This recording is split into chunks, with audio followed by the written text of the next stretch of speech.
Okay कल हमने unit number 2 जो है मतलब चैप्टर नंबर 2 उसकी हमने शुरुआत की थी और हमने मेमोरेंडम आर्टिकल, आवाज कम करना, मेमोरेंडम आर्टिकल, मेमोरेंडम का content, formation of a company section number 3, उसी के बारे में हमने बहुत सारी चर्चा करी थी। अब आज हम लोग कंटिन्यू करने वाले हैं आगे। सबसे पहली बात तो हम लोग करने वाले हैं section number 5 which is talking about articles of association. देखो जहां पर मेमोरेंडम ऑफ एसोसिएशन कंपनी का चार्टर है जिसमें लिखा गया है कंपनी का नाम और कंपनी का काम।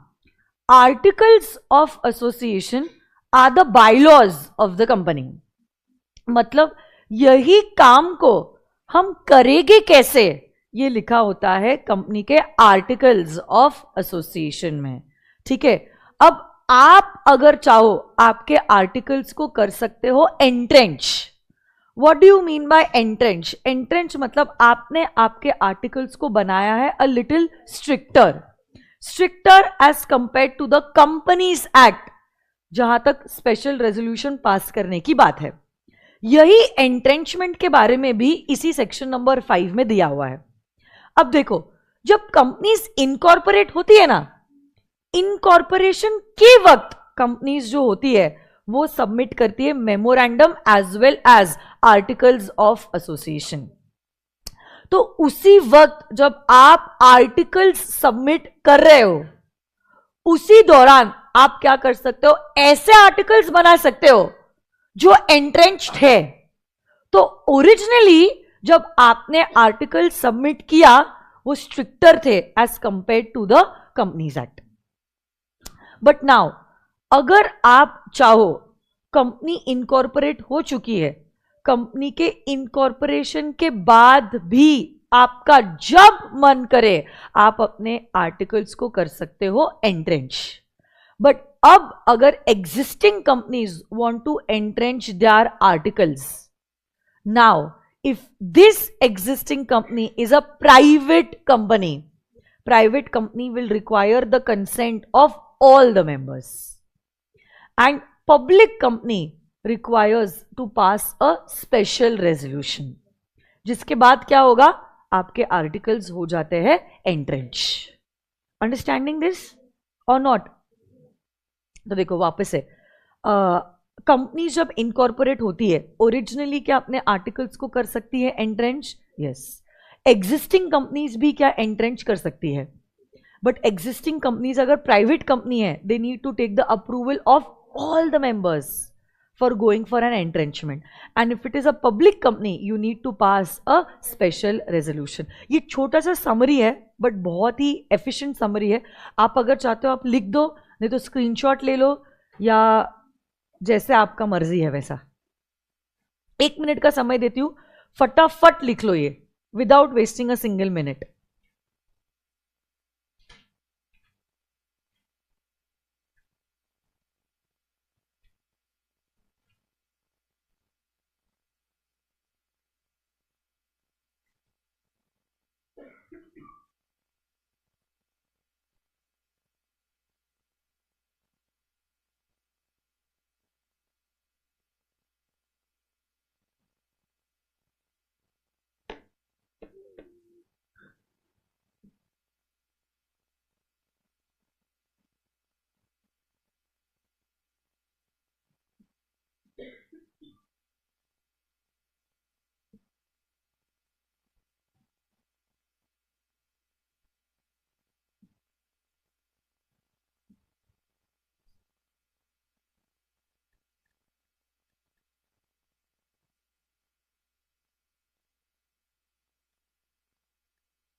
डन?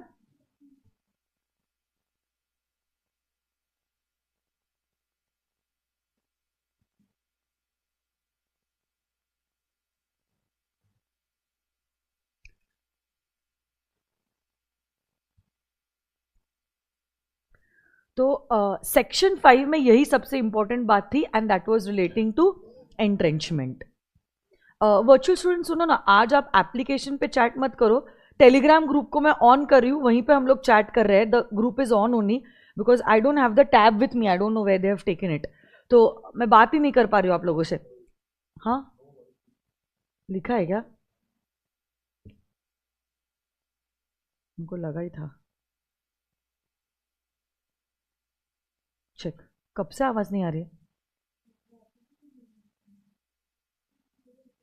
Check check check. हाँ तो अभी बोला ना मैंने। उसका मैसेज कितने बजे आया है? हेमंत आवाज नहीं आ रही है वर्चुअल बच्चों को यार, तूने टैब भी नहीं दिया है, आवाज नहीं आ रही है वर्चुअल बच्चों को।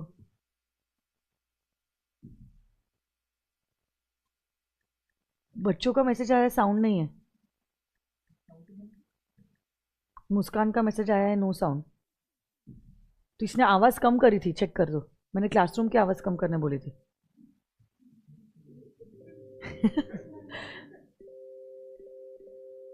नहीं आवाज आ रही है, डर गई मैं। मुस्कान आपका इंटरनेट चेक कीजिए। रोस्ट कर दिया आपने हमको। चलो ठीक है, ओके।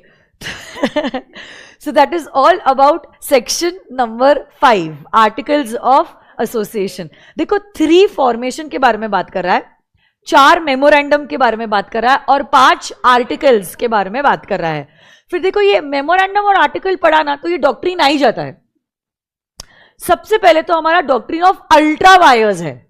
ओके देखो अल्ट्रा मतलब बियॉन्ड एंड वायर्स मतलब पावर्स।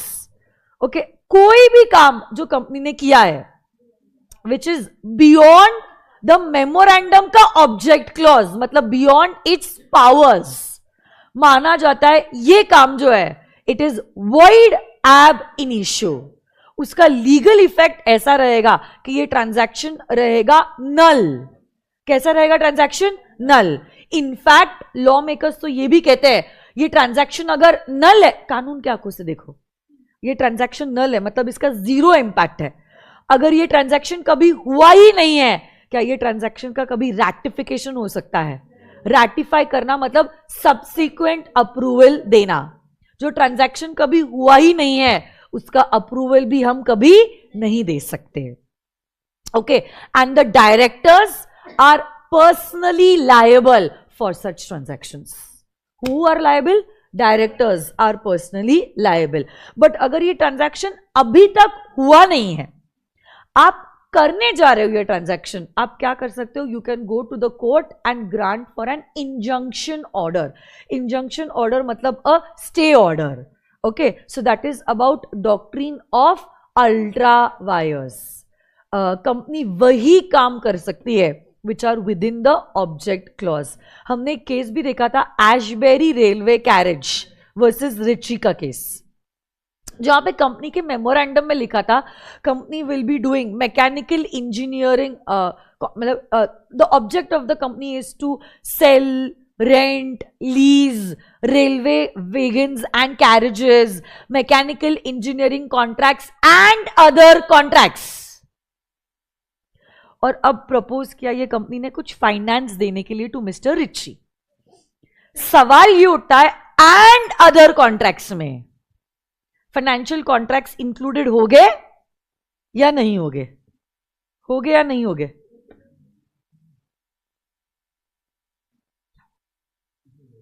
नहीं हो गए।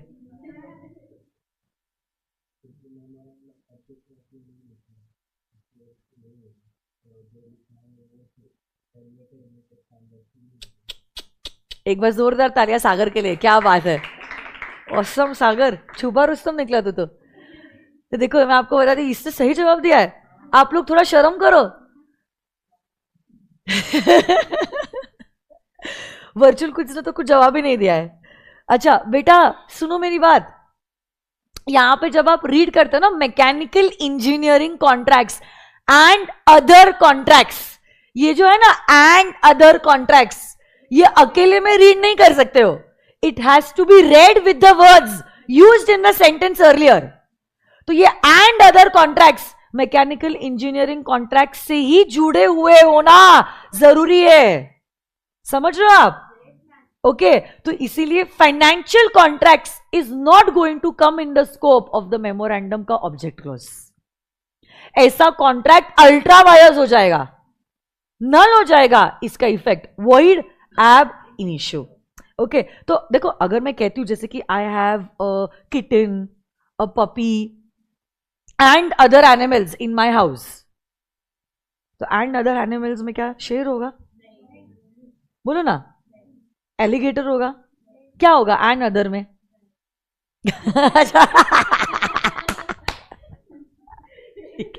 अच्छा, फार्म हाउस पे गाय हो सकती है, ठीक है. और कोई आपको फिशेस हो सकती है, टर्टल हो सकता है, रैबिट हो सकता है, ठीक है, गाय भी हो सकती है. अग्रीड.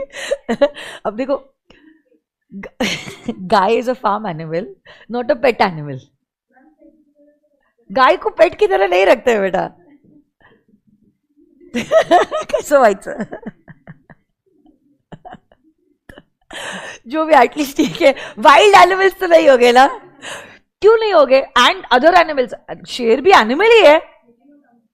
हाँ, बट देखो एग्जैक्टली ये आपने कैसे समझा? Through the words which was used prior in the sentence. आप सिर्फ एंड अदर एनिमल्स को अकेले में नहीं पढ़ सकते. आज सबको चाय पिलाती हूं मैं. एंड अदर एनिमल्स को आपको साथ में रीड करना होगा with the words which were used prior to it. Got it my dear students? Okay, तो ऐसे करके अगर ये कंपनी फाइनेंशियल कॉन्ट्रैक्ट एंटर करती है, it can not come within the scope of other contracts. Other contracts will only be related to mechanical engineering and railway contracts. Okay, ठीक है. फिर एक हमारा ये बहुत इंपॉर्टेंट है, doctrine of indoor management. If act is ultra vires the directors only, shareholders can ratify it. देखो हमने अभी जो पढ़ा है ना, हमने पढ़ा है कंपनी ने ऐसा कुछ काम किया है जो अल्ट्रा वायर्स है मेमोरेंडम का ऑब्जेक्ट क्लॉज. हर कंपनी का मेमोरेंडम होता है, मेमोरेंडम में ऑब्जेक्ट क्लॉज लिखा है. कंपनी वही काम कर सकती है which is within the object clause. और कंपनी ने अगर कोई भी काम किया है जो ऑब्जेक्ट क्लॉज की बियॉन्ड है, इट्स अल्ट्रा वायर्स. जैसे कि एसपीसी का ऑब्जेक्ट क्लॉज है to provide coaching facilities to CA students.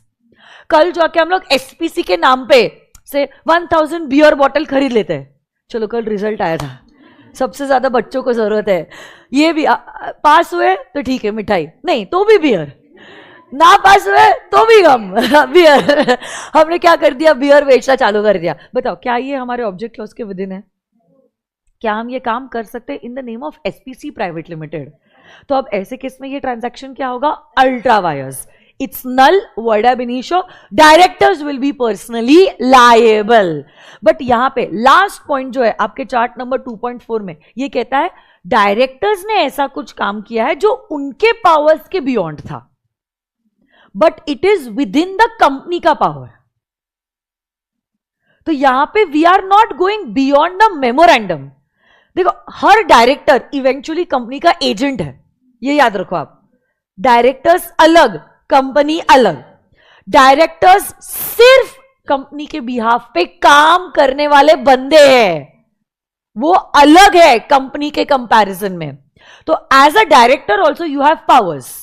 तो से फॉर एग्जाम्पल पापा डायरेक्टर है एसपीसी के, स्वप्निल सर डायरेक्टर है एसपीसी के. पापा के पास पावर है 10 लाख का चेक इशू करने का. स्वप्निल सर के पास पावर है से फॉर एग्जाम्पल एनी अमाउंट का चेक इशू करने का.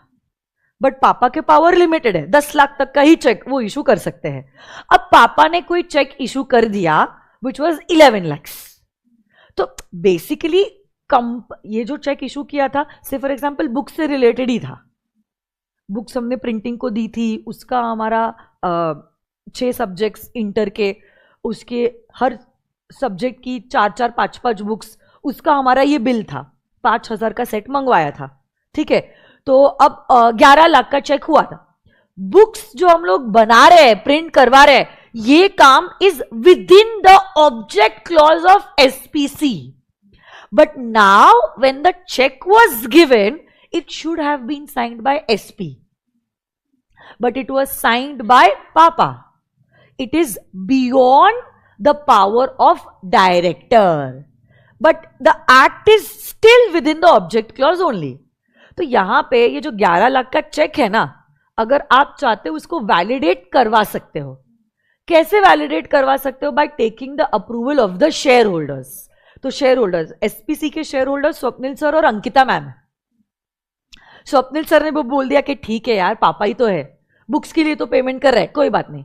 मैंने भी कह दिया ठीक है, कोई बात नहीं. इवेंचुअली तो वही बैंक अकाउंट से ही चेक जाने वाला है, पैसा तो उसी से डेबिट होने वाला है. तो क्या ही फर्क पड़ता है सर ने साइन किया है या पापा ने. तो अभी अगर शेयर होल्डर्स ने अप्रूवल दे दिया ना, ये ट्रांजैक्शन हो जाता है रैटिफाई. रैटिफाई मतलब अभी हमने सब्सिक्वेंट अप्रूवल दे दिया. जब पापा ने चेक इशू किया था तब पापा के पास पावर नहीं था, बट चेक इशू करने के बाद पावर दिया गया है. तो रैटिफिकेशन तब पॉसिबल है. Remember, ratification by the shareholders will be possible only if the act is within the object clause of the memorandum. Memorandum के बाहर गए ना तो किसी के पास भी पावर नहीं है उसको रैटिफाई करने का. It is straight away void ab initio. It is null in the eyes of law. Okay?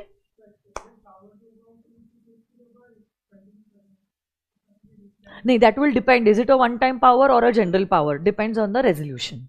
Okay? Doctrine of indoor management. सुनो, ये indoor management का रूल क्या कहता है? Virtual kids, are you all there? Please give me a thumbs up or just wave your hand. You all are not chatting. मैंने बोला था group पे हम लोग चैट कर रहे हैं, टेलीग्राम ग्रुप पे. तो सुनो ना मेरी बात. इंडोर मैनेजमेंट का रूल क्या कहता है? ये रूल कहता है कोई भी आउटसाइडर जब कंपनी के साथ कॉन्ट्रैक्ट एंटर कर रहा है, कोई भी पर्सन जब कंपनी के साथ कॉन्ट्रैक्ट एंटर कर रहा है, he is suppose to read the memorandum and articles of association. Memorandum और आर्टिकल तो बंदे ने रीड करना ही है, इसके ऊपर तो उसके पास कोई चॉइस है ही नहीं. ओके, बट नाउ ये डॉक्ट्रिन कहता है, doctrine of indoor management, also known as Turquand's rule. ये हाँ, because this rule came after a very famous case law, Royal British Bank versus Turquand. क्या नाम है? Royal British Bank versus Turquand. ये कहता है एवरी आउटसाइडर जो company के साथ डील कर रहा है उसको मेमोरेंडम और आर्टिकल तो पढ़ना ही पड़ेगा. But now he does not have to inquire whether the internal proceedings have been complied with or not complied with. वो ये अज्यूम कर सकता है कि इंटरनल प्रोसीडिंग्स कंप्लाई हो ही गया होगा, हो ही चुका होगा. Okay, so basically it protects the outsider from the company. क्योंकि हमने आउटसाइडर को ना थोड़ा सा रिलीफ दे दिया है. कहा है भाई तू बस इतना चेक कर कि जो भी ट्रांजैक्शन हो रहा है वो मेमोरेंडम और आर्टिकल के हिसाब से हो रहा है या नहीं हो रहा है.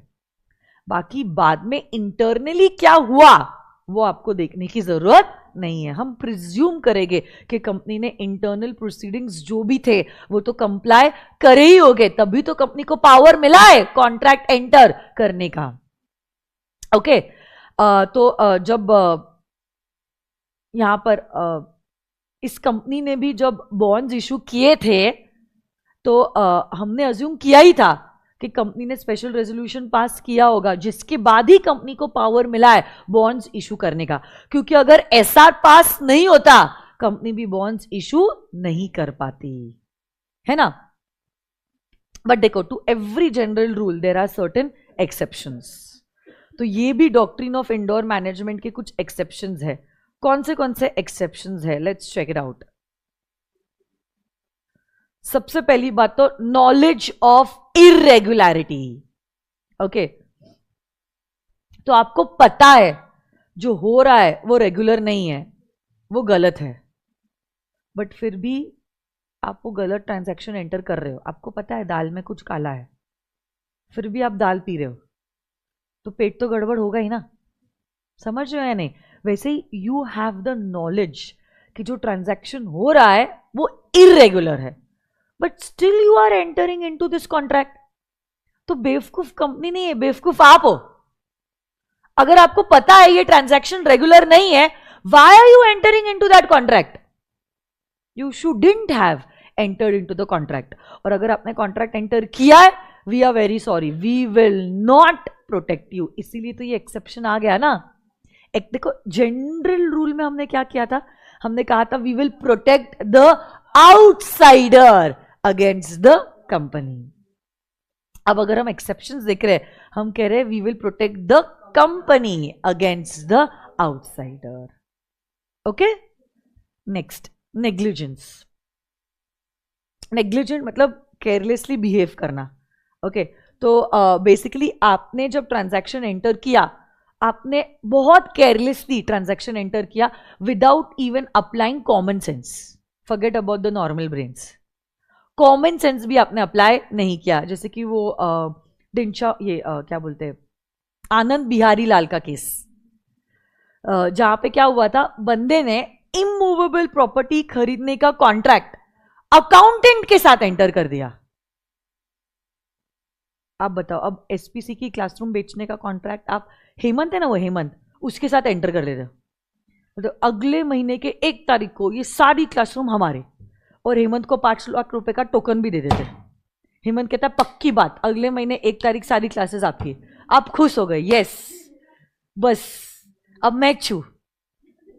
अब बताओ आप मेरे को, आपके हिसाब से, देखो हंस रहे हो आप, मतलब इसी से समझ में आ रहा है आपको, समझा है कि क्या गलत हुआ है. How can some employee of the organisation have the power to sell the immovable property of the company? आपको लगता है ऐसा अलाउड है? नहीं अलाउड है. तो ऐसे केस में अगर आप ऐसा कुछ 5 लाख हेमंत को दे देते हो एज अ टोकन, आप सच में बेवकूफ. कुछ नहीं हो सकता बेटा आपका, है ना. हम इस केस में आपको प्रोटेक्ट नहीं करेंगे, इस केस में कंपनी को हम करेंगे प्रोटेक्ट. यहां पे आपने नेग्लिजेंटली बिहेव किया है. नेग्लिजेंटली म्हणजे काय? Carelessly, without applying prudence. Prudence मतलब common sense. Okay. And last is forgery.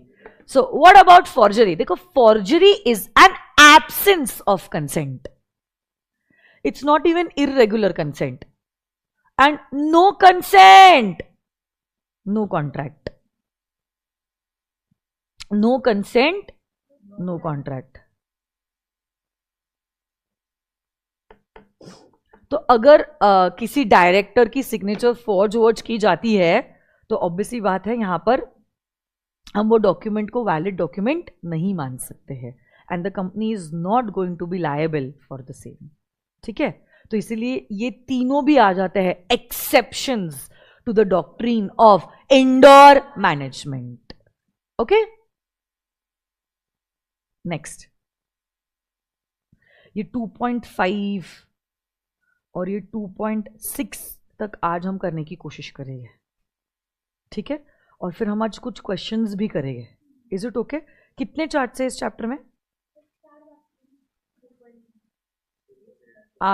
4 बाकी है ना, ये दोनों पकड़ के. हाँ बोलो ना बेटा. हाँ देखो, डॉक्ट्रिन ऑफ अल्ट्रा वायर्स में हम सिर्फ ये कह रहे हैं कि हाँ, हम लोग कंपनी के एंगल से दिख रहे हैं सिर्फ, कि कंपनी वही काम कर सकती है जो उसके मेमोरेंडम के विद इन है. हाँ, तो कंपनी लायबल नहीं होगी. हम तो कह रहे हैं अगर बियॉन्ड द पावर्स एंटर हो गया, directors are personally liable. Company के लिए तो वो ट्रांजैक्शन नल है, क्योंकि कंपनी कठपुतली है. तो देखो ना, एसपीसी के नाम पे अगर 1000 बियर बॉटल हमने खरीदी, एसपीसी ने थोड़ी ना खरीदी है, एसपीसी तो कठपुतली है. It's an artificial person. ये कांड किसने किया है? स्वप्निल सर ने. तो अब स्वप्निल सर ने किया, बट अपने पर्सनल पैसे से नहीं, एसपीसी के पैसे से. इसलिए हम कहते हैं Swapnil sir is personally liable ultra vires transaction के लिए. कंपनी के लिए तो वो ट्रांजैक्शन नल है. Okay.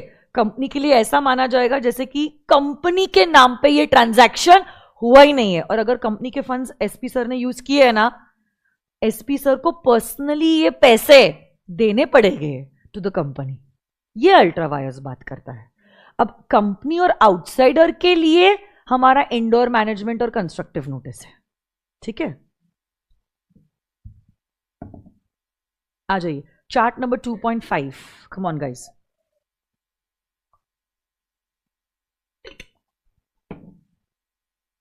Act to override memorandum and articles. देखो एक ट्रायंगल है, समझ लो on your screen.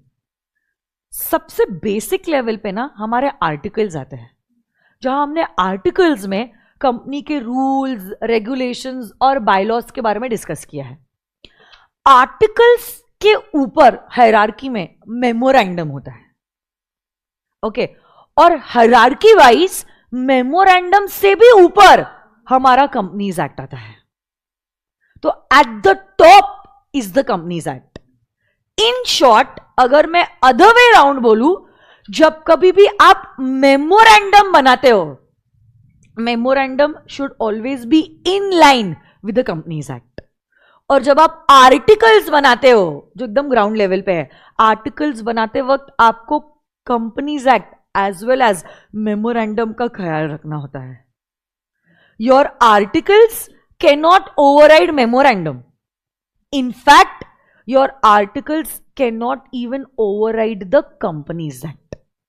Companies act आपको फॉलो करना ही होता है, नो मैटर व्हाट. तो अगर कंपनीज एक्ट ने कहा है, अगर कंपनी अपना ऑब्जेक्ट चेंज करना चाहती है, उसको एसआर पास करना होगा, डिसेंटिंग शेयर होल्डर्स को एग्जिट का ऑप्शन देना होगा, तो देना ही होगा. आज इस क्लासरूम में बहुत जोश है ना? अपने आप आ रहा है वो. हाँ तो वो एक्चुअली ऐसे फील हो रहा है कि मैं आप लोगों को पढ़ा रही हूँ. उस वाले क्लासरूम में ना मेरा जो इमोशन और वाइब है ना, वो बीच में ही कहीं खो जा रहा था. सच में ऐसा होता है. That energy and vibe was not, आपकी भी मेरे पास नहीं आ रही थी और मेरी भी आपके पास कनेक्ट ही नहीं हो पा रही थी. It was just spreading away. वो अपने इंटर की क्लासेस के लिए ठीक है, अभी जो 15 तारीख से चालू होगा जहाँ पे ऐसे बच्चे से चिपक चिपक के से बैठते हैं फास्ट ट्रैक के लिए यही क्लासरूम ठीक है. तो मैं क्या बोल रही थी? हाँ नहीं ट्रायंगल हो गया कि अगर कंपनीज एक्ट में लिखा है, कंपनी को अगर ऑब्जेक्ट क्लॉज चेंज करना है तो एसआर पास करना ही होगा. डिसेंटिंग शेयर होल्डर को अगर एग्जिट का ऑप्शन देना ही होगा तो कंपनी को देना ही पड़ेगा. आप मेमोरेंडम में ये नहीं लिख सकते डायरेक्टर्स डिसाइड कर लेंगे और वो जब चाहे ऑब्जेक्ट क्लॉज चेंज कर सकते हैं. या आर्टिकल्स में भी ऐसी कोई बात आप नहीं लिख सकते कि हम जो है ना डिसेंटिंग शेयर होल्डर को एग्जिट करने का ऑप्शन ही नहीं देंगे, न्यूज़पेपर में कुछ एडवर्टीजमेंट ही नहीं छपाएंगे. ऐसी आप बातें लिख ही नहीं सकते हो आपके आर्टिकल्स और मेमोरेंडम में. हमने तो कहा है आप अगर चाहो आर्टिकल्स को स्ट्रिक्टर बनाओ, बट लीनियंट आप नहीं बना सकते. या आप ऐसा कोई भी प्रोविजन नहीं लिख सकते कि हम ये सेक्शन फॉलो नहीं करेंगे, ये सेक्शन हमको एप्लीकेबल नहीं होगा. Nobody can decide that. Law आपके लिए बन चुका है और अगर आप बिजनेस कर रहे हो in the form of a company, you have to follow the companies act 2013. That's it. हाँ अगर एक्ट में लिखा है this section is not applicable to private companies, it is not applicable to OPC, not applicable to small company, तो बात अलग है, तो फिर आप वो सेक्शन फॉलो मत करो. बट अदरवाइज विच भी एक्ट में ही लिखा है ना, आप मत फॉलो करो, तो आप एक्ट तो कंप्लाई कर ही रहे हो. The articles and memorandum can never override the Companies Act. Companies Act will all, अच्छा आपने ऐसा कुछ लिख भी दिया जिससे आपके आर्टिकल्स ना कंपनीज एक्ट को ओवरराइड कर रहे हैं, तो कानून कहता है वो प्रोविजन नल है और वही फॉलो करो जो एक्ट में लिखा गया है. तो जो भी एक्ट में लिखा है वो फिक्स है, आप उसको आर्टिकल्स या मेमोरेंडम के द्वारा चेंज नहीं कर सकते. That is about section number 6. Okay next section number 7 which is relating to incorporation of a company. ये भी सब जो है ना, ये इंस्टीट्यूट ने ऑलरेडी फाउंडेशन लेवल पे कराया था. Institute should not ask this again in inter यार. बच्चों को अननेसेसरी पढ़ना भी पड़ता है, वो टेंशन भी रहता है, और उसके ऊपर नॉलेज ऑलरेडी चेक किया है, तो फिर वाई अगेन यार, ऐसा लगता है. मेरे पास एक बना हुआ है इनकॉर्पोरेशन से related chart.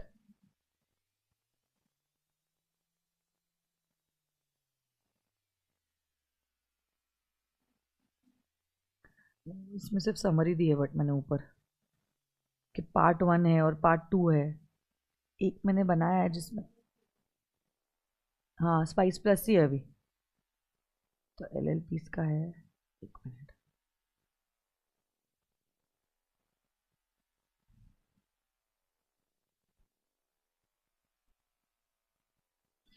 The contract act.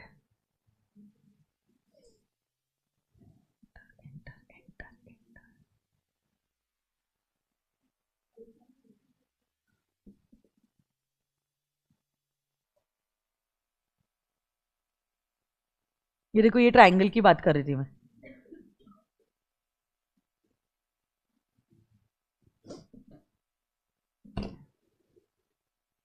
कि सबसे एपेक्स में, एकदम टॉप में हमारा एक्ट है। एक्ट के ही हिसाब से मेमोरेंडम बनाना पड़ता है और एक्ट और मेमोरेंडम दोनों के हिसाब से आर्टिकल्स बनाने पड़ते हैं। तो अगर एक्ट में दिया है under writing commission, under writer को मैक्सिमम 5% दे सकते हैं। आप आर्टिकल्स में ये नहीं लिख सकते हो कि मैं मेरे अंडर राइटर को 60% कमीशन दूंगा। अगर आपने ऐसा कुछ प्रोविजन लिखा भी है, इसको नल माना जाएगा। Null, it's void ab initio, right from the beginning word. आप दे पाओगे 5% ही, उससे ज्यादा परसेंटेज आप अंडर राइटिंग कमीशन की तरह लीगली नहीं दे सकते। Okay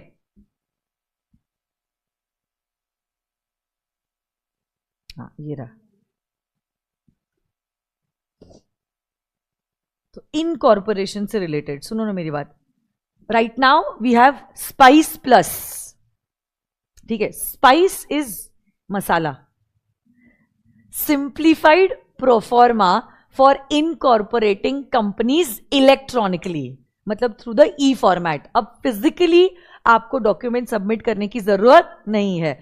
yours convenience, your place, your time. आप डॉक्यूमेंट्स भर के सबमिट कर दो और कंपनी का COI आपके हाथों में आ जाता। ओके, यही स्पाइस प्लस के दो पार्ट्स है, part A and part B। कल हमने बात की थी सेक्शन 4 में कि कंपनी के डॉक्यूमेंट्स भी सबमिट करने के पहले you are suppose to reserve your companies name. याद है? हाँ, और कंपनी इनकॉर्पोरेट करते वक्त आपका नाम रिजर्व होता है for a period of 20 days. क्या तुम्हें याद है? नाम कितने दिनों के लिए रिजर्व होता है? 20 डेज के लिए। तो ये नाम आप रिजर्व करते हो पार्ट A में of spice plus. Earlier it was spice, right now it is spice plus. तो आप क्या करते हो? पार्ट A में करते हो कंपनी का नाम रिजर्व, और ये 20 दिनों में आपका नाम रिजर्व रहता है। ठीक है, नाम रिजर्व करते वक्त भी आप दो नाम प्रपोज करते हो। फर्स्ट नाम वो नाम होता है जो आप चाहते हो सबसे ज्यादा, वो अगर अवेलेबल ना रहा तो आपका दूसरा नाम जो है वो रिजर्व किया जाता है ऑन प्रायोरिटी बेसिस। ठीक है, तो 1 is highest priority and second is if not that then at least this name you reserve it for us. 20 दिनों के लिए आपके कंपनी का नाम होता है रिजर्व। ओके, नाउ जब तक एक साइड पे आपका नाम रिजर्व्ड है, दूसरे साइड पे आपको बहुत सारे डॉक्यूमेंट्स जो है वो भरने पड़ते हैं। ओके, तो पार्ट B में आप भरते हो बहुत सारे डॉक्यूमेंट्स। कौन से सारे डॉक्यूमेंट्स आप भरते हो? सबसे पहली बात तो आप भरते हो कंपनी का memorandum of association and articles of association. Okay, first 2 documents is memorandum of association and articles of association. तो देखो, सबसे पहले हमने नाम रिजर्व कर लिया स्पाइस प्लस का पार्ट A के द्वारा। एक बार हमने नाम रिजर्व कर दिया, इन्हीं 20 दिनों के द्वारा, इन्हीं 20 दिनों के अंदर आप देने वाले हो बहुत सारे डॉक्यूमेंट्स। कौन से documents? Memorandum of association, articles of association.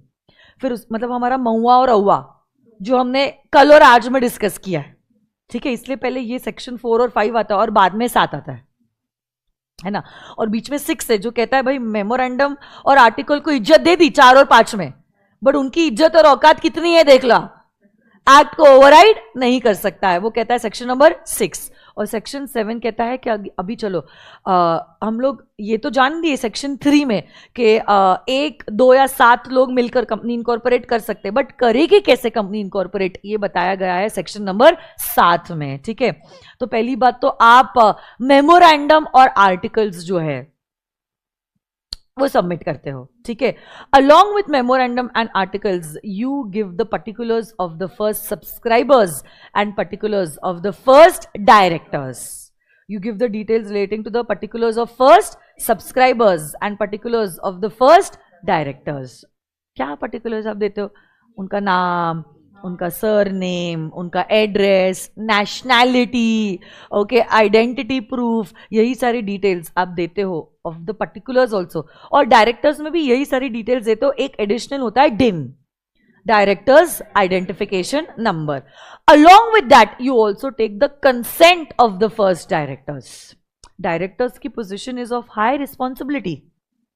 Okay, they are into the management. The day-to-day affairs of the company is managed by the directors, and that is why you also take the consent of the first directors. Then you give a declaration. कौन देता है ये declaration?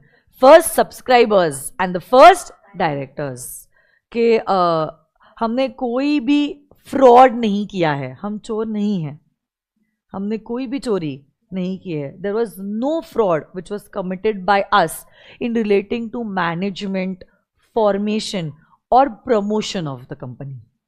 Okay, ये declaration हमारे first subscribers भी देते हैं और फर्स्ट डायरेक्टर्स भी देते हैं। Along with that there is a statutory declaration. क्या डिक्लेरेशन? कि एक्ट में जो भी रिक्वायरमेंट्स है ना, जो हमें कंप्लाई करनी चाहिए कंपनी को इनकॉर्पोरेट करने के लिए, वो हमने कंप्लाई करी है। अब देखो, ऐसा डिक्लेरेशन कौन दे पाएगा? ऐसा ही व्यक्ति दे पाएगा जो लॉ का एक्सपर्ट है, क्योंकि आप डिक्लेयर क्या कर रहे हो? कानून में जो भी रिक्वायरमेंट है वो हमने पूरी करी है। तो ये डिक्लेरेशन देता है कोई सीए, सीएस, सीएमए या तो एडवोकेट, और इसके साथ साथ कंपनी का डायरेक्टर, मैनेजर या सेक्रेटरी ये डिक्लेरेशन देता है। And the last document is the address of correspondence. अभी तक कंपनी इनकॉर्पोरेट नहीं हुई है, अभी तक कंपनी का रजिस्टर्ड ऑफिस नहीं है। इस बीच अगर हमें कंपनी से बात करनी है, हम कौन से पते पे करेंगे? So you are giving this address for correspondence. ये सारे डॉक्यूमेंट्स जब आप सबमिट करते हो and they are correct, then the ROC grants you a certificate of incorporation. शगुन के 11 रुपए आपको दिए जाते हैं कोई भी शुभ काम करने के पहले। INC 11 सर्टिफिकेट ऑफ इनकॉर्पोरेशन, जिसमें कंपनी का नाम, उसका date of incorporation and the CIN. हर कंपनी का अपना एक सिन होता है, कॉर्पोरेट आइडेंटिटी नंबर। जैसे अपना आधार कार्ड है, मेरा आधार कार्ड नंबर कुछ अलग है, आपका कुछ अलग है, इसका कुछ और है, इसका कुछ और ही है। वैसे ही हर कंपनी, 15 लाख से भी ज्यादा कंपनीज है इंडिया में, उनका हम अलग अलग सिन बनाते हैं डिपेंडिंग अपॉन कंपनी प्राइवेट है, पब्लिक है, लिस्टेड है, अनलिस्टेड है, क्या काम कर रही है कंपनी, उसका कोड रहता है। Okay, year of incorporation, so it's a combination of 21 digits, alphanumeric CIN मिलता है आपको। ठीक है, सिन लिखा होता है सर्टिफिकेट ऑफ इनकॉर्पोरेशन में। ठीक है, और यही इनकॉर्पोरेशन से रिलेटेड सारे डॉक्यूमेंट्स आप प्रिजर्व करके रखते हो till the company is dissolve. देखो, ऐसा कुछ सिन होता है, ये इन्फोसिस का सिन है, उसका लिस्टिंग स्टेटस, उसका industry code, state code, ownership type, registration number, incorporation का ईयर। सो आप देखोगे 21 डिजिट्स हो गई है। This CIN is written on the certificate of incorporation. कल जाके आपने कोई भी डॉक्यूमेंट पता चला सबमिट किया है कंपनी के इनकॉर्पोरेशन के वक्त जो फॉल्स है, तो company has submitted false information और इनकरेक्ट इंफॉर्मेशन, या तो उसने मटेरियल फैक्ट को छुपाया है, कंसील किया है। ओके, तो ऐसे केस में वो पर्सन तो 447 के अंदर लायबल रहेगा, प्लस अगर ट्रिब्यूनल को लगे it may pass an order जहां पे हम मेंबर्स की लायबिलिटी कर देंगे अनलिमिटेड। या तो फिर we can remove the name of the company from the register of companies, और we may also pass an order for winding up, क्योंकि आपकी जो नींव थी वही झूठी थी, तो we can not bear it, we will directly pass an order for winding up. या तो sometimes when the tribunal is lenient we might also change the management, क्योंकि कंपनी बंद करना is not always the ultimate solution. समझो आप, क्योंकि directors के अलावा share holders, investors, bankers, employees, creditors, everyone is getting affected. तो किसी एक की गलती के लिए सबको क्यों सजा देना? Okay, so that is why we either change the management. देखो सत्यम में कितना बड़ा कांड हुआ, कितना बड़ा यार, फिर भी कंपनी बंद नहीं करे. यस, टेक महिंद्रा ने उसको ओवरटेक कर लिया. So basically we just change the management in short. By this transaction we have change the management, है ना. तो समझो आप बात को, कंपनी का वाइंडिंग आपका ऑर्डर पास करना इज नॉट ऑलवेज, मतलब जैसे धोखा दे दे, मार दो इसको, खत्म कर दो इसको, ये हमेशा सोल्यूशन नहीं होता है. We have to take and look into means which is you know the midway, ताकि other people also are not getting affected by the same. ठीक है, so that is about section number 7. ये summary लिखना चाहते हो आप?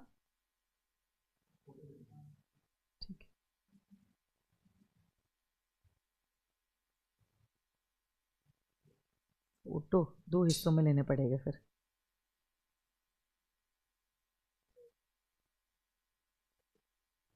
ये 2 minute दूर लिखते हो, लिखो फिर जल्दी से. इंटरनेट चलाओ क्या, गाने ऑक्सकॉर्ड देना, ऑक्सकॉर्ड.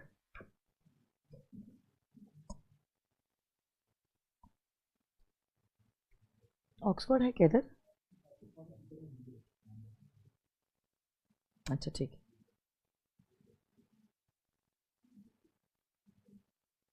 क्या हुआ? हाँ ना,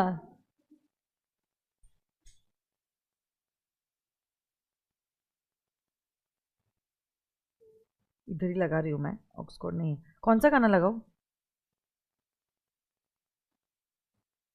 लेटेस्ट में कोई है अच्छा गाना? हाँ, ओह सॉरी. अभी तुम बोल रहे, उसको बोल रहे हो, तुम मुझे बोलना चाहिए ना. मैम स्क्रीन ही नहीं चालू है.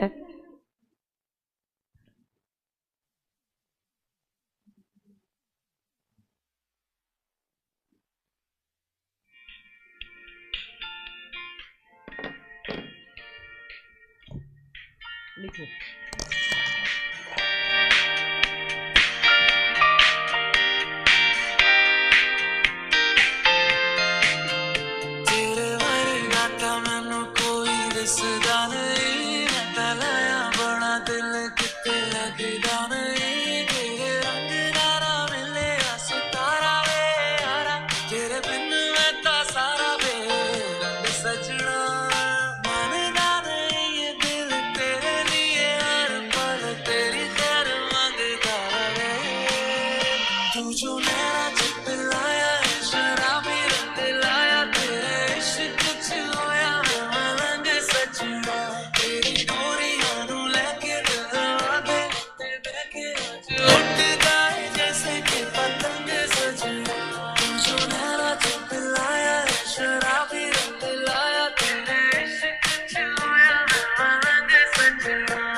इश्क पर से जैसे अपने करने लगा है, तो आएगा नजर सरिया. अब दोनों के अलावा कोई और नहीं है, इश्क पन्नों पे है तेरा मेरा. बेसिकली जैसे अपन बोलते ना, कोई पिक्चर है तो हाँ, सिंगम रिटर्न्स या 2.0, तो अर्लियर इट वाज.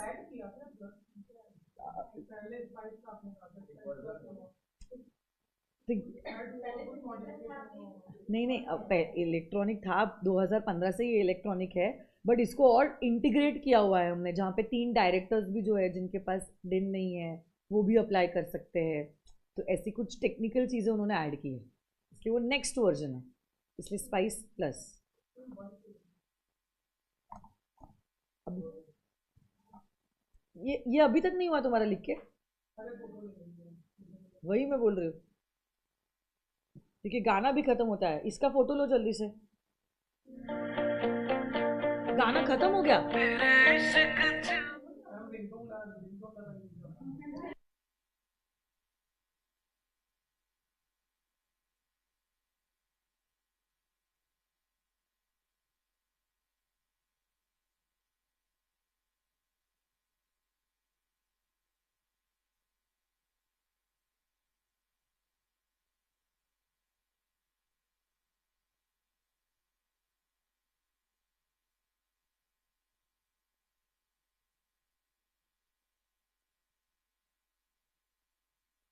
देखो, सुनो ना। हाँ, क्या हुआ? और स्क्रॉल अप करना है? मुझे सिन 21 डिजिट मैंने एक्सप्लेन किया है, वो examination point of view relevant नहीं है, तो वो मैं फास्ट ट्रैक बैच में नहीं कवर करवाने वाली। इतना ही है बस। हाँ देखो, मैं आपको बोलती हूँ, winding up is a big process, जिसका one of the steps is your striking of the name.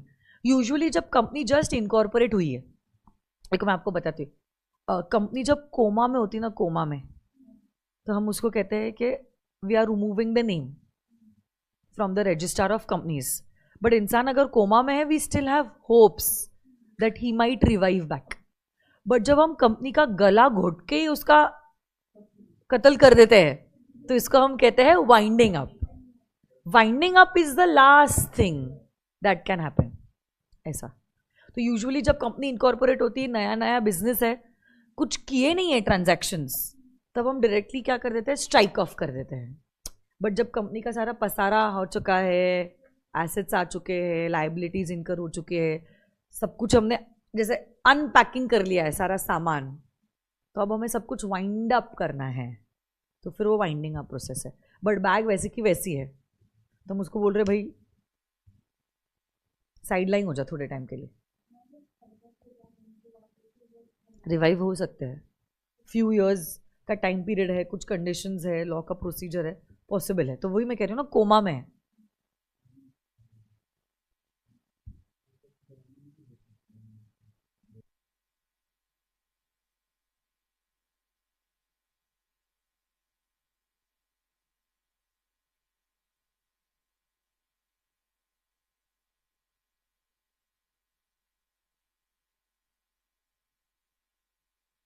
पिछले 5 सालों में you are not involve in any fraud relating to formation, management और promotion of the company.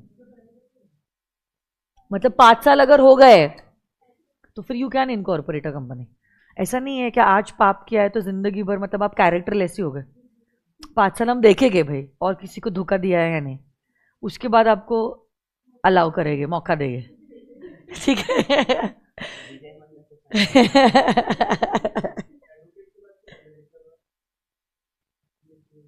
CA, CS, CA में advocate एक category में है, इनमें से कोई एक साइन करेगा और दूसरी सिग्नेचर लेके किसी डायरेक्टर का, मैनेजर का या सेक्रेटरी का।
हो गया क्या? कितना टाइम ले रहे तुम लोग? तो बोलना होता है हो गया मैम, डन।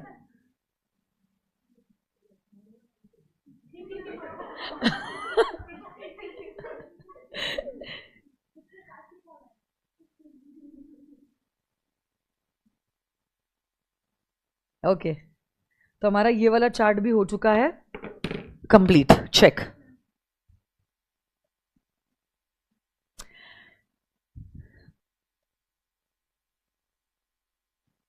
मेरे को कल सिर्फ एक याद कराना, इधर नहीं है ना, सेक्शन 3A नहीं है क्या?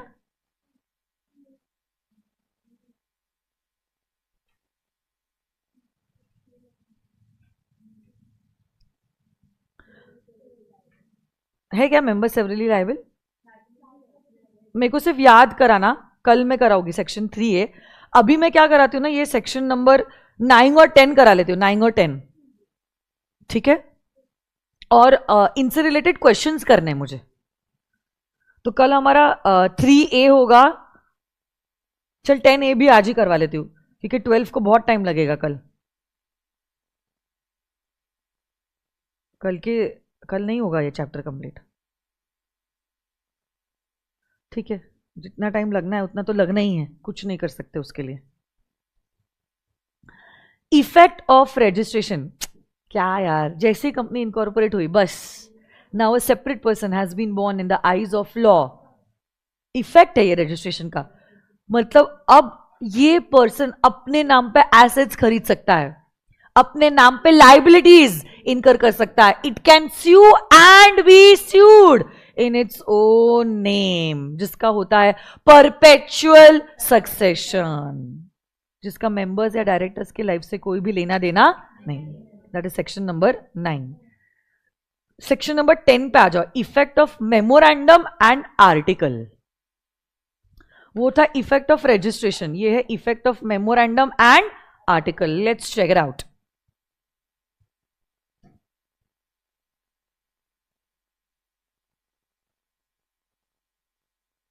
हाँ, ये रहा। जब मेमोरेंडम और आर्टिकल बनता है ना, it acts like a contract between the company and the members, जैसे कि हर मेंबर ने पर्सनली इस मेमोरेंडम और आर्टिकल्स को साइन किया है। It's an effect. भले ही बंदा साइन नहीं करता है, मैं तो क्या करती हूँ, इन्फोसिस के शेयर्स खरीद लेती हूँ, बेस प्राइस डाल देती हूँ, और मेरे को अगर वो बेस प्राइस टच हो जाता है, आई गेट दो शेयर्स। मैंने रियलिटी में एमओआर एओएस साइन नहीं किया, but this is an effect. जहां सेक्शन 10 कहता है जैसे ही कंपनी का कोई मेंबर बनता है, ऐसा माना जाएगा कि इस मेंबर ने कंपनी के साथ एंटर किया है एक कॉन्ट्रैक्ट। और अगर आप कॉन्ट्रैक्ट एंटर करते हो, आप लोग तो एक्सपर्ट हो कॉन्ट्रैक्ट एक्ट में, तो अब you are binded by all the clauses that is written in that contract. तो अब सेक्शन 10 का ये इफेक्ट आ जाता है, members are bound towards the company, company is bound towards the members. जो भी बातें मेमोरेंडम और आर्टिकल में लिखी है, कंपनी को अब मेंबर्स की तरफ वो फॉलो करनी ही पड़ेगी। तो जैसे कि अगर मेमोरेंडम में लिखा है, जैसे कंपनी ने डिविडेंड डिक्लेयर किया 30 दिनों में ये डिविडेंड पे हो जाएगा, तो अब कंपनी को ये डिविडेंड मेंबर को 30 दिनों में पे करना ही पड़ेगा। अगर मेंबर को 30 दिनों में डिविडेंड नहीं मिला, members can sue the company. Other way around भी देखते हैं, even the members are bound towards the company, क्योंकि अगर कॉन्ट्रैक्ट है, ऐसा नहीं होता है एक ही पर्सन की जिम्मेदारी, इट्स म्यूचुअल रिलेशनशिप। तो अब ऐसे केस में मेरे को भी राइट्स मिलते हैं और मेरी जिम्मेदारी भी होती है, और कंपनी के भी कुछ राइट्स होते हैं और कंपनी की भी कुछ जिम्मेदारी होती है। मेमोरेंडम और आर्टिकल में लिखा है, अगर कंपनी ने शेयर्स पे कॉल किया है, मेंबर को ये कॉल का अमाउंट 14 दिनों के अंदर डिपॉजिट करना पड़ेगा। कल जाके कंपनी ने जब भी शेयर्स पे कॉल किया है, मुझे 14 दिनों के अंदर ये अमाउंट देना ही पड़ेगा। गॉट इट और not? Yes, so it's a binding relationship between the company and the members, and even the members and the company, दोनों को अपने रोल्स फॉलो करने पड़ेंगे और उनको उनके अधिकार मिल जाएगी। ठीक है, सो this is the effect of section number 10। चाहते हो ये आप कुछ लिखना? नहीं ना, ठीक है। Section 10A is a recently introduced section. Let's check it out. क्या कहता है section number 10A? Commencement of business. ये सेक्शन की भी अलग ही कहानी है। पहले सेक्शन 11 हुआ करता था 2013 में, फिर 11 हटाया गया कमेंसमेंट ऑफ बिजनेस के बारे में, फिर कुछ नहीं कहा। फिर उसके बाद हमने सेक्शन मतलब सेक्शन 11 था कि कमेंसमेंट का सर्टिफिकेट लाओ, फिर सेक्शन 11 को हटाया गया, फिर वापस से सेक्शन 10A को इंट्रोड्यूस किया गया। तो सेक्शन 10A कहता है कंपनी जो है, कंपनी अपना बिजनेस तभी कमेंस कर सकती है, ये चार्ट आप ड्रॉ कर लेना, हाँ, जब उसने दो चीजें फॉलो करी हैं। पहली बात तो this section is applicable only for those companies which are having share capital. This section is applicable only for those companies which are having share capital. Okay. अब ये जो कंपनीज है जो शेयर कैपिटल रखती है, ओके, जैसे कि companies limited by shares, guarantee companies having share capital, unlimited companies having share capital, जैसे ही कंपनी इनकॉर्पोरेट हुई है उनको दो चीजें करनी होती है कंपनी के कौन से दिन से? इनकॉर्पोरेशन के दिन से। सबसे पहले तो they have to submit INC 20A, okay, with the ROC within 180 days from incorporation. जैसे ही company having share capital incorporate हुई है, within a period of 180 days they have to submit INC 20A with the ROC. एक side पे INC 20A है और दूसरे side पे INC 22 है। INC 22 is relating to the verification of the registered office. आप जब कल सेक्शन नंबर 12 पढ़ोगे ना, उसमें भी इसकी हल्की सी झलक है। सेक्शन 12 कहता है, दो चीजें कहता है सेक्शन 12 कि जैसे ही कंपनी इनकॉर्पोरेट हुई है, इनकॉर्पोरेशन के 30 दिनों के अंदर you should have a registered office, और 30 दिनों के अंदर हैविंग के साथ साथ you should also get it verified. तो जैसे कि अगर ऑफिस नंबर 15B SPC का ऑफिस है, हम वेरिफिकेशन कैसे करेंगे? हमारा जो सेल डीड था वो हम सबमिट कर सकते हैं, या अगर आपने लीज पे लिया है तो आप लीज डीड सबमिट कर सकते हो। तो ऐसे तो proof of identity, electricity bill होता है, बहुत सारी चीजें होती है जो प्रूफ करता है, वेरीफाई करवाता है कि यही कंपनी का रजिस्टर्ड ऑफिस है। तो ये वेरिफिकेशन भी आपको करना है within a period of 30 days from the incorporation of the company, and this verification is done in form number INC 22. ये दोनों बातें करने के बाद ही the company will be allowed to either commence the business or exercises borrowing power. So this section is not only about commencement but it is also about borrowing. नाम में भले ही लिखा है commencement, बट जब आप सेक्शन को पढ़ते हो, ध्यान से पढ़ो आप सेक्शन को, any company incorporated after the commencement of this act, ठीक है, उससे फर्क नहीं पड़ता। So any company incorporated which is having share capital shall not commence business, shall not commence business, or shall not exercise any borrowing powers unless एक उसने declaration file किया है 180 days के अंदर ROC के पास, बराबर ना? और ये डिक्लेरेशन क्या कहता है? ये INC 20A है। देखो ना, सुनो ना मेरी बात, ये दिख रहा है, ये INC 20A 180 days में आपको ROC के पास सबमिट करना होता है। ये डिक्लेरेशन कहता क्या है? जो हमारे मेमोरेंडम और आर्टिकल्स के सब्सक्राइबर्स थे ना, सब्सक्राइबर्स, ओके, जो आज कंपनी के मेंबर्स बन गए, the first subscribers become the companies first members, उन्होंने जितना मेमोरेंडम में अग्री किया था कि हम कंपनी के इनकॉर्पोरेशन के बाद इतने शेयर्स खरीदेंगे, उतने शेयर्स उन्होंने ले लिए हैं और उतना पैसा कंपनी को मिल चुका है।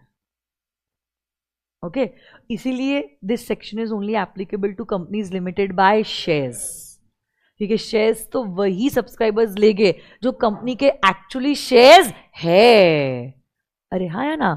तो आप ये डिक्लेरेशन में ये लिखते हो कि हर सब्सक्राइबर जो है, जो मेमोरेंडम का है, उसने शेयर्स के लिए सब्सक्राइब किया है और वो पैसा जितना अग्री हुआ है वो कंपनी को उसने दे दिया है। और उसके साथ साथ आप INC 22 भी दे रहे हो, INC 22, जहां पे आप रजिस्टर्ड ऑफिस का वेरिफिकेशन कर रहे हो। दोनों भी फॉर्म्स आप फाइल कर रहे हो ROC के पास ही, देखो ना, दिख रहा है आपको? जिसके बाद ही आपको अलाउ किया जाता है बिजनेस कमेंस करने के लिए या बोरोइंग पावर्स एक्सरसाइज करने के लिए। लिख लेते हो क्या? ये शॉर्ट में मैंने सब कुछ लिख दिया। यहां पे आप ऐड भी कर सकते हो INC 20A 180 days from incorporation. ये फॉर्म किस बारे में बात करता है? कि subscribers have paid for the shares.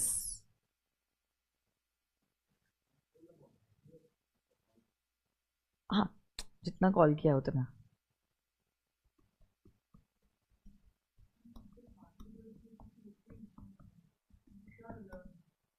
नहीं, टेक्निकली आप कर सकते हो but practically nobody does that. आजकल तो इशू प्रीमियम पे ही होता है और पूरा अमाउंट आप इशू के वक्त ही ले लेते हो।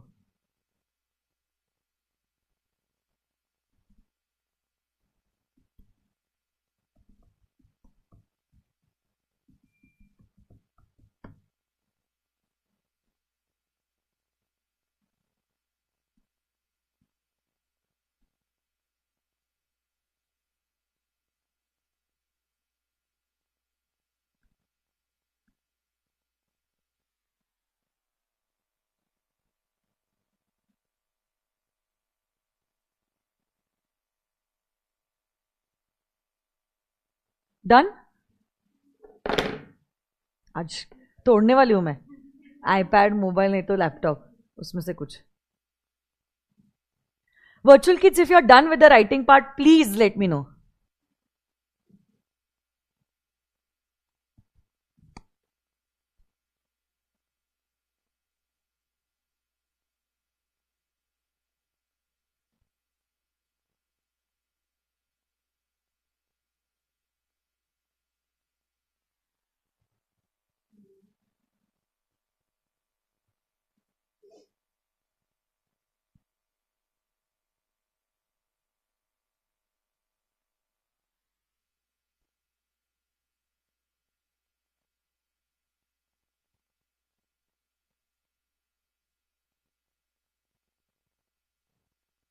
झालं?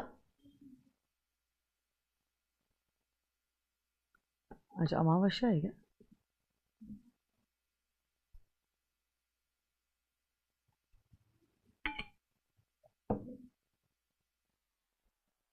क्लोज कर रही हूं मैं टैब। हाँ, आ जाओ क्वेश्चन बैंक पे। कमॉन गाइस, कमॉन कमॉन, वक्त की बहुत कमी है हमारी जिंदगी में।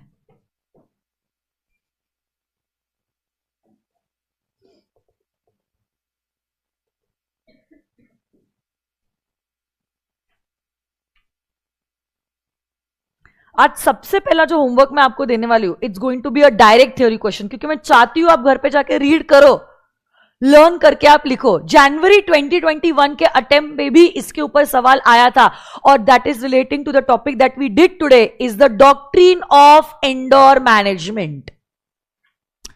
सो what is the role of doctrine of indoor management and how is it opposed to that of the doctrine of constructive notice? So basically doctrine of indoor management के जो exceptions है ना, is nothing but it is constructive notice, knowledge of irregularity, negligence and forgery।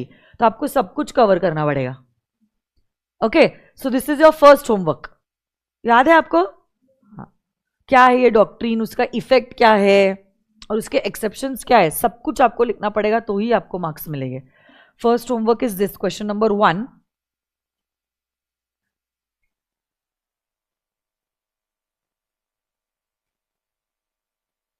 One person company, November 2020। देख रहे हो क्या आप लोग? कर लेती हूँ ये एक ओपीसी का और एक होमवर्क के लिए देती हूँ, ठीक है।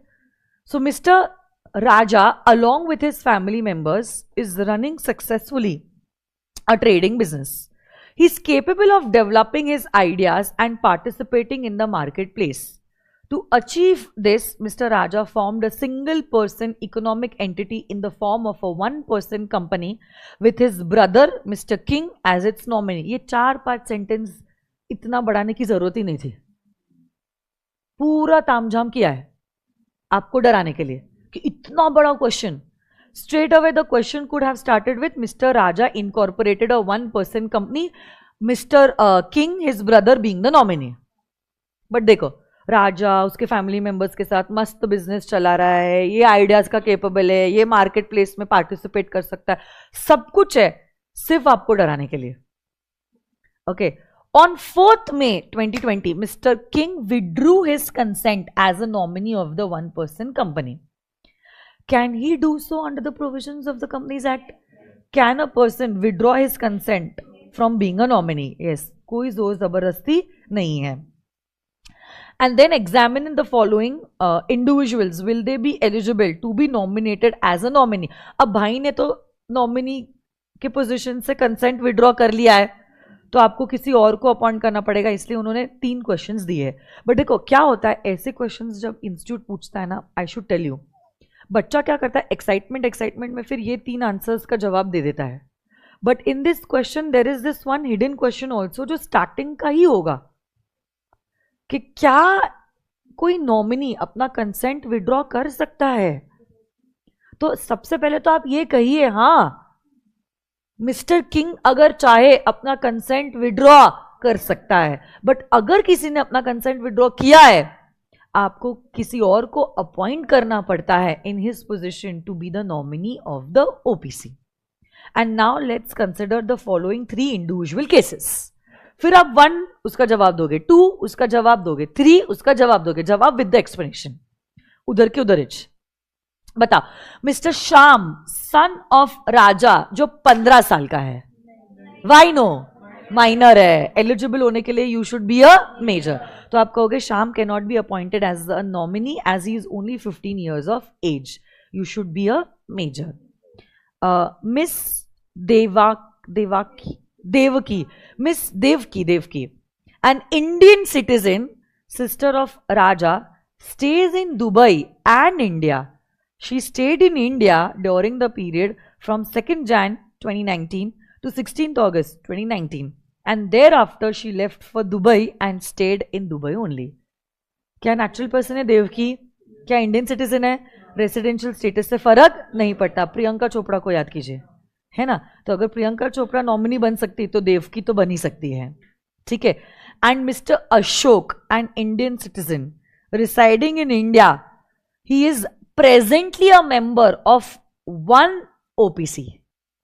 Can he be appointed as a nominee? Yes, क्योंकि एक समय पे आप एक जगह के सोल मेंबर और दूसरे जगह के नॉमिनी बन सकते हो. वो पापा चार्ट में भी लिखा था मैंने, जो आपने कॉपी किया है. तो अशोक के लिए भी पॉसिबल है. तो he should consider anyone between Devki and Ashok. बराबर, वेरी गुड. ये डिस्कस किया है तो ये लिखने की जरूरत नहीं है. एक सेक्शन 19 है जो बहुत इंपॉर्टेंट है, कल कोशिश करेंगे. ये आ जाओ क्वेश्चन नंबर 6 पे.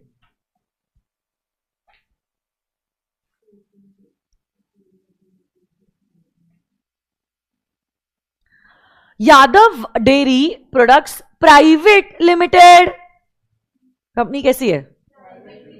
has registered its articles along with the memorandum at the time of registration मतलब incorporation, okay, of the company in December 2014. Now the directors are of the view that the provisions of the articles relating to the forfeiture should not be changed except by a resolution of 90% majority. मतलब क्या ये SR से stricter है? SR में 75% चाहिए, ये बोल रहे 90% चाहिए. अच्छा ठीक है, ये सेक्शन 14 का भी कॉम्बिनेशन है, बट एक्चुअली सेक्शन 5 का ही इसका आंसर है. while as per section 14 of the Companies Act, articles can be changed by passing a special resolution only. तो एक्चुअली सेक्शन 14 आप कल देखने वाले हो, अल्टरेशन ऑफ आर्टिकल्स. आर्टिकल्स को आप अल्टर कर सकते हो, आर्टिकल्स को अल्टर कर सकते हो by passing an SR. But आपको पता है this is not about SR, this is about entrenchment, जहां पे आप आपके आर्टिकल्स को और स्ट्रिक्टर कर रहे हो as compare to the companies act. Gold medal देना चाहिए इस एग्जामिनर को बच्चों को गुमराह करने के लिए. सच में बहुत अच्छा क्वेश्चन बनाया है एग्जामिनर ने, मतलब टू गुड. उसने कैसे कंफ्यूज किया आपको, आप समझो. हमने एंट्रेंचमेंट का क्लॉज देखा था, आज देखा था आप लोगों ने. एंट्रेंच किसको कर रहे हैं हम लोग? आर्टिकल्स को. अरे बोलो ना, एंट्रेंच अगर आर्टिकल्स को कर रहे हो. आप स्क्रीन पे देखो. पहली बात तो क्या ये न्यूली इनकॉर्पोरेटेड कंपनी है या क्या ये एग्जिस्टिंग कंपनी है? Existing company. और क्या ये प्राइवेट है या पब्लिक है? तो अगर एग्जिस्टिंग प्राइवेट कंपनी आर्टिकल्स को एंट्रेंच करना चाहती है, उसको किसका अप्रूवल लेना पड़ेगा? Consent of all the members. This should be your answer. बराबर. बट इंस्टीट्यूट ने जानबूझ के ये बोला आर्टिकल्स चेंज कर रहे हो ना, आर्टिकल्स का अल्टरेशन का सेक्शन नंबर 14 अट्रैक्ट हो जाएगा. और सेक्शन 14 कहता है आर्टिकल्स को अल्टर करना है तो एसआर पास करो. But this is not about alteration, this is about entrenchment. और सेक्शन 5 कहता है एग्जिस्टिंग कंपनी अगर प्राइवेट है जो एंट्रेंच करना चाहती है अपने articles, it will require the consent from all the members. I hope I am correct in the answer.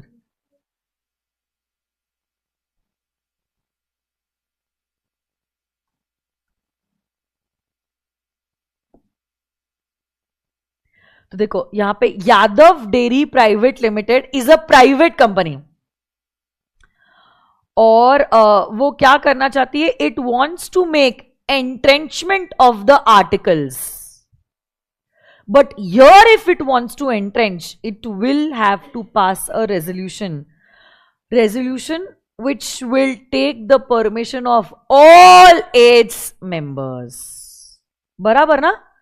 यहां पर सेक्शन 14 अट्रैक्ट नहीं होगा, यहां पर अट्रैक्ट होगा सेक्शन नंबर 5, जहां पे आप आर्टिकल्स को अल्टर कर रहे हो. अग्रीड. अल्टर इस तरीके से कर रहे हो that you are making it more restrictive as compare to a special resolution. तो यहां पे 14 अट्रैक्ट नहीं होगा, यहां पे क्या अट्रैक्ट होगा? 5, सेक्शन नंबर 5. और आपका और एक होमवर्क जो है that is going to be question number 7 which is relating to section number 7 कि आपने फॉल्स इंफॉर्मेशन सबमिट की है. इसके बारे में हमने चर्चा भी की थी, इसने डाउट पूछा था. इनकॉर्पोरेशन करते वक्त बताओ, इनकॉर्पोरेशन करते वक्त फॉल्स इंफॉर्मेशन दी है तो क्या क्या ट्रिब्यूनल ऑर्डर पास कर सकता है? वाइंडिंग अप और स्ट्राइक ऑफ एकदम एंड में है. मैनेजमेंट चेंज करोगे, liability of the members unlimited करोगे, हाँ स्ट्राइक ऑफ करोगे या तो फिर winding up. So this is also another theory question, November 19 में पूछा था. तो आप इसको रीड करोगे और लर्न करके एग्जामिनेशन में लिखोगे. और एक लास्ट क्वेश्चन डिस्कस करते हैं and then I will call it an off. Is it okay with you all? ठीक है ना? Mr. Bindra is holding 950 equity shares of BioSafe Herbals, a Section 8 company. So now the question is relating to Section 8, I feel. BioSafe Herbals is planning to declare dividend in the AGM for the financial year ended 31st March 2020. Examine क्या ये company कर सकती है? Why no? Come on, tell me. Section 8 companies are prohibited from paying dividend to their members. तो ये company dividend declare नहीं कर सकती है ना? और एक सेक्शन 8 क्वेश्चन कर लेते हैं, टाइम है तो कर लेते हैं. One of the matters contained in the articles of Dhiman foundation. आप लोग आपकी क्वेश्चन बैंक हर रोज लाते हो ना? Get it every day. हम लोग कुछ कंटेंट जो पढ़ाया है उसके क्वेश्चंस करेंगे और कुछ होमवर्क भी दोगी, 2-2 क्वेश्चंस हर रोज, तो ही बात बनेगी, नहीं तो नहीं बनेगी. और हर संडे टू संडे आप लोगों को कवर करना है foreign companies, FEMA and LLP, PDF मिला है आपको उसका? मिला ना बेटा, मैंने कल जो लेक्चर्स दिए आपको उसकी लिंक में डाला है ना डिस्क्रिप्शन में। ऐसे क्यों कर रहे हो आप? मैं वापस से अलग से भी शेयर करूं क्या? आपको उधर जाके डिस्क्रिप्शन में जाना है और आपको डाउनलोड करना है। आप अगर प्रिंट करना चाहते हो तो आप प्रिंट कर लो। ऐसे ये जो लिंक है ना, जैसे कि ये लेक्चर 1 पे मैंने क्लिक किया, लेक्चर 1 का ऐसे यहाँ पे डिस्क्रिप्शन आता है।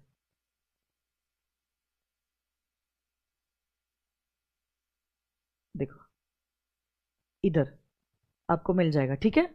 मैं फिर भी भेज देती हूँ।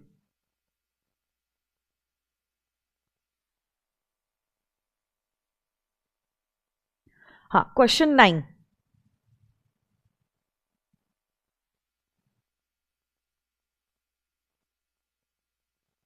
one of the matters contained in the articles of Dhiman Foundation Incorporated as a limited company under Section 8 of the Companies Act. One of the matters contained in the articles का matter alter किया था। अच्छा, ठीक है, by passing a special resolution in the general meeting, and the intimation was given to the ROC. However, such alteration was opposed by Dhwaj and Company, a partnership firm which is its member, that the alteration was not valid. Okay. Advice as per the provisions of the Companies Act whether the contention of Dhwaj was valid and whether it can be a member in a company. देखो section 8 companies में partnership firms member बन सकते हैं, but ये जो question है ना आपका अभी नहीं हुआ है क्योंकि अल्ट्रेशन की हमने बातें नहीं की, तो आई थिंक क्वेश्चन 9 को हमें पेंडिंग रखना पड़ेगा। कट कट कट, पहले मेरे को देखना पड़ेगा ये हुआ है कि नहीं हुआ है। हुआ है, अल्ट्रेशन नहीं हुआ है ना मेमोरेंडम और आर्टिकल का। मैंने इसने पूछा था सवाल तो मैंने बोला था मेमोरेंडम और आर्टिकल सेक्शन 8 कंपनीज का अगर अल्टर किया जाता है तो सेंट्रल गवर्नमेंट का मतलब अप्रूवल लगता है।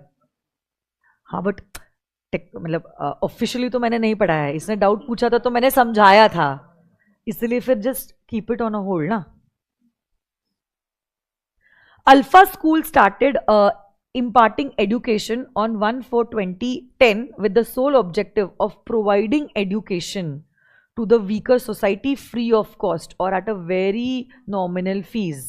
So is this a Section 8 company? However, on 30th March, it came to the knowledge of the central government that the said school was operating by violating the object clause of Section 8. मतलब company बनाई तो थी for providing education to weaker society, but क्या company वो provisions को contravene कर रही है? तो अब पूछा गया है इस बाबत में सेंट्रल गवर्नमेंट क्या सारे एक्शंस ले सकती है। आपका दिया गया लाइसेंस क्या रिवोक किया जा सकता है? अगर लाइसेंस रिवोक किया जाता है उसके साथ साथ के सारे प्रिविलेजेस भी रिवोक हो जाते हैं। अब आपको नाम के आगे प्राइवेट लिमिटेड लिखना पड़ेगा, नोटिस भी 21 डेज की होगी, कमिटीज भी बनानी पड़ेगी एंड वगैरह वगैरह। अमालगमेशन का ऑर्डर भी पास किया जा सकता है, या तो एक्सट्रीम केस में हम वाइंडिंग अप का ऑर्डर भी पास कर सकते हैं। वाइंडिंग अप के वक्त भी सरप्लस एसेट्स मेंबर्स को नहीं दिए जाएंगे, will be donated to another section 8 company. But जो भी डिसीजन लिया है उसके पहले अपॉर्चुनिटी ऑफ बीइंग हर्ड दी जाएगी। ओके, तो आज के लिए 2 क्वेश्चंस हमने होमवर्क के लिए दिए, 1 और 7, और बाकी कुछ 4-5 क्वेश्चंस हमने डिस्कस किए हैं, बाकी सारी बातें कल। Thank you so much, see you tomorrow, bye bye.